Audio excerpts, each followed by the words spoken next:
महिला x factor नहीं है, बिहार का युवा एक्स फैक्टर है, बिहार का प्रवासी मजदूर एक्स फैक्टर है। 10,000 रुपए के लालच में अगले 5 साल का भविष्य नहीं बेचना है। तो नीतीश कुमार का ये दांव उल्टा पड़ने वाला है। का सबसे बेहतर वोट लेने का तरीका रहा है कि लालू जी का डर दिखाओ, जंगल राज का डर दिखाओ और वोट ले लो। नमस्कार, हमारा नाम है समरीन और आपने देखना शुरू कर दिया है लाइव सिटीज। देखिए, पहले चरण का मतदान संपन्न हो चुका है और आपने देखा है कि इस बार वोटिंग परसेंटेज क्या कुछ रहा। लगातार हम आपको बता रहे हैं कि आखिर ये वोटिंग परसेंटेज क्या कुछ दर्शा रहा है और हमने आपको बताया है कि इस बार वोटिंग परसेंटेज 64.46% है। देखिए, लगातार इसको डिकोड किया जा रहा है।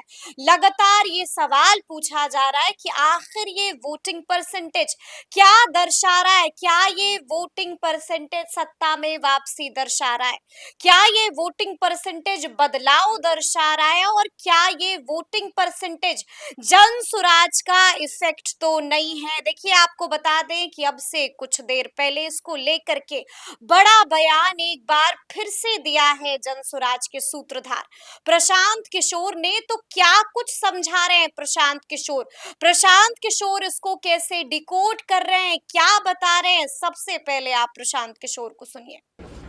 हम बिहार में बदलाव देख रहे हैं और जितने स्वयंभू एनालिस्ट और पत्रकार एनालिस्ट हैं जो कि बता रहे थे कि उनको पता है कि बिहार में क्या होने जा रहा है, उनको जमीन पर आते हुए दिख रहे हैं। क्योंकि किसी ने ये नहीं बताया, किसी ने प्रेडिक्ट नहीं किया कि बिहार में देश के राजनीतिक इतिहास का मतलब बिहार के राजनीतिक इतिहास में सबसे ज्यादा वोट होने जा रहा है। और इतनी बड़ी संख्या में जो पोलिंग हुई है, ये दिखाता है कि बिहार में बदलाव बिल्कुल होने जा रहा है, निश्चित तौर पर।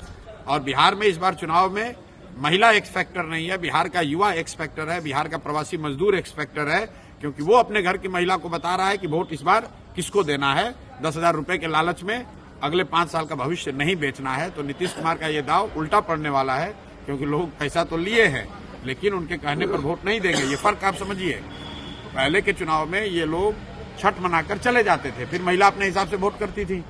इस बार ये मजदूर, ये युवा साथी घर में बैठे हुए हैं और वो न सिर्फ अपना वोट कर रहे हैं बल्कि अपने परिवार की महिलाओं से भी वैसे ही वोट करा रहे हैं, अपने घर वालों से वैसे वोट करा रहे हैं जो उनको उचित लगता है। तो इसलिए बिहार के इस बार के चुनाव का एक्स फैक्टर युवा है, बिहार के चुनाव का एक्स फैक्टर प्रवासी मजदूर है। और 14 तारीख के रिजल्ट में आपको दिखेगा। कोई आदमी अगर इसको इग्नोर कर रहा है तो उसको 14 तारीख को प्राइम मिनिस्टर का स्पीच बदल गया है। वो अब गाने गा रहे हैं, कट्टों की बात कर रहे हैं गानों में। वो आरजेडी को कहीं ना कहीं घेर रहे हैं। तो घेर नहीं रहे, आरजेडी का डर दिखाकर वोट ले रहे हैं क्योंकि अपने पास कहने के लिए कुछ नहीं है। तो पीछे कई दशकों से जो एनडीए है, भाजपा है, नीतीश भाजपा है, ये लोग का सबसे बेहतर वोट लेने का तरीका रहा है कि लालू जी का डर दिखाओ, जंगल राज का डर दिखाओ और वोट ले लो। ताकि लोग ये कहें कि भाई काम हुआ ना हुआ हो, कम से कम जंगल राज तो वापस नहीं आना चाहिए। लेकिन इस बार वो स्थिति बदली हुई है। प्राइम मिनिस्टर ये जो कह रहे हैं वो शायद उनको जमीनी हकीकत इतना पता नहीं चल रहा है। अगर आप ये कह रहे हैं कि जंगल राज नहीं आना चाहिए तो लोग कह रहे हैं ठीक है नहीं आना चाहिए, लेकिन आप क्यों आना चाहिए? जनसुराज आना चाहिए। विकल्प तो एक नया दूसरा है। जब विकल्प नहीं था तब वो प्राइम मिनिस्टर की बात ठीक थी, तब वो काम भी करता था। इस बार वो काम नहीं कर रहा है। राहुल, आप देखिए कि जो प्रवासी मजदूर है, आप लोग तो गांव देहात में यहाँ जमीन पर आज पत्रकारिता कर रहे हैं। आप लोग जरा जाकर देख लीजिए कि प्रवासी मजदूर किसको वोट कर रहा है। कल तक तो एनडीए को वोट कर रहा था, वो तो मोदी कर रहा था, आज तो वो नहीं कर रहा है। वो तो बिहार में फैक्ट्री रोजगार चाह रहा है और अमित शाह कह रहे हैं कि बिहार में तो फैक्ट्री के लिए जमीन है नहीं। तो इसका मतलब है कि आने वाले सालों में भी बिहार में फैक्ट्री नहीं लगेगा। अमित शाह ने खुद कह दिया। तो बिहार का युवा उनको क्यों वोट देगा? अगर फैक्ट्री लगाने के लिए सिर्फ गुजरात में ही जमीन है तो फिर बिहार का युवा क्यों वोट उनको देगा यहाँ?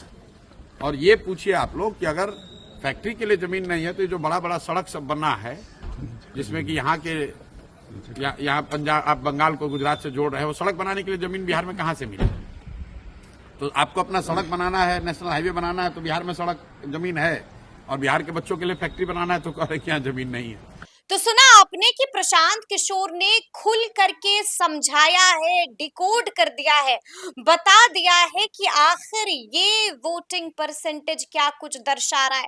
आपने ये भी सुना है कि उन्होंने साफ तौर पर कह दिया है कि इस बार के चुनाव का एक्स फैक्टर युवा होंगे, इस बार के चुनाव का एक्स फैक्टर प्रवासी मजदूर होंगे। क्या कुछ कह रहे हैं प्रशांत किशोर, वो हम आपको सुना चुके हैं, लेकिन आप अच्छी तरीके से जानते हैं कि अभी दूसरे फेज की वोटिंग बची हुई है और दूसरे फेज की वोटिंग 11 तारीख को होनी है।